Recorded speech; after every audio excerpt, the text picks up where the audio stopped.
ఒక్క నిమిషం. SBI KYC కోసం బ్రాంచ్కి వెళ్లాల్సిన అవసరం లేకపోవచ్చు.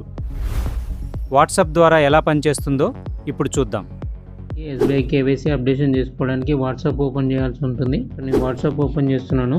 సో ఆల్రెడీ నేను రిజిస్టర్ చేసి పెట్టుకున్నాను ఎస్బీఐ వాట్సాప్ అని చెప్పేసి. సో ఎస్బీఐ వాట్సాప్ అని ఓపెన్ చేసిన తర్వాత మనం ఇక్కడ హాయ్ అని చెప్పేసి సెండ్ చేయాలి. చూసారు కదా, హాయ్ అని చెప్పేసి సెండ్ చేయగానే మనకి ఇక్కడ కేవైసీ అప్డేట్ కేవైసీ అని చెప్పేసి మెసేజ్ వచ్చింది. సో ఇది మీకు మేబీ ఆప్షన్ లేకపోతే కనుక ఎలా రిజిస్ట్రేషన్ చేసుకోవాలనేది చూపిస్తాను. వాట్సాప్ బ్యాంకింగ్ రిజిస్ట్రేషన్ చేసుకోవడానికి ఒక నంబర్ అవసరం పడుతుంది.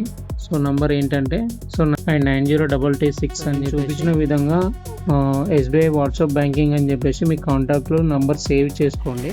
సేవ్ చేసుకున్న తర్వాత వాట్సాప్ ఓపెన్ చేసుకోగానే ఇక్కడ సెర్చ్ చేయండి ఎస్బీఐ వాట్సాప్ బ్యాంకింగ్ అని చెప్పేసి సెర్చ్ చేయండి.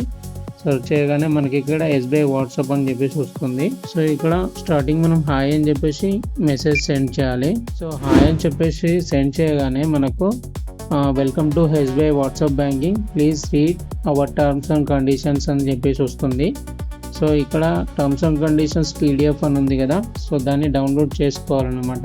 ఏ బ్యాంక్ రిజిస్టర్డ్ మొబైల్ నెంబర్ ఉందో ఆ రిజిస్టర్డ్ మొబైల్ నెంబర్కి ఓటీపీ వెళ్ళిపోతుంది. సో ఓటీపీ అనేది మనం ఇక్కడ ఎంటర్ చేయాల్సి ఉంటుంది. ఓటీపీ ఎంటర్ చేసి మనం ఇక్కడ సెండ్ ఆప్షన్ ఉంది కదా, మళ్ళీ సెండ్ ఆప్షన్ పైన క్లిక్ చేయాలి. క్లిక్ చేయగానే మనకి ఇక్కడ dear customer you are successful registered for SBI WhatsApp banking service అని చెప్పేసి వచ్చింది. ఇక్కడ మనం ఏదైతే రాగానే కేవైసీ అప్డేషన్ అండ్ రీకేవైసీ అని ఉంది కదా, సో దానిపైన మనం క్లిక్ చేసుకోవాలి. క్లిక్ చేసుకోగానే మనకి మరొకటి కేవైసీ అప్డేషన్ అని చెప్పేసి వచ్చింది కదా, సో దీన్ని మనం కేవైసీ అప్డేషన్ పైన క్లిక్ చేసుకోవాలి.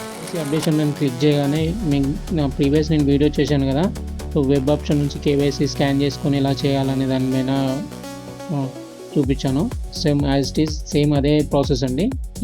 ఈ స్టెప్ నుంచి కంప్లీట్గా మీరు తెలుసుకోవాలనుకుంటే మాత్రం ప్రీవియస్ వీడియో ఏదైతే ఉందో అది చూసి చేసుకోండి. ఆ క్యూఆర్ కోడ్ ద్వారా చేసుకోవచ్చు, లేదు మీ క్యూఆర్ కోడ్ అవైలబుల్ లేకపోతే కనుక వాట్సాప్ రిజిస్ట్రేషన్ చేసుకొని వాట్సాప్ ద్వారా అయినా చేసుకోండి. ఇది మీకు అర్థమైందని చెప్పేసి ఎక్స్పెక్ట్ చేస్తున్నాను.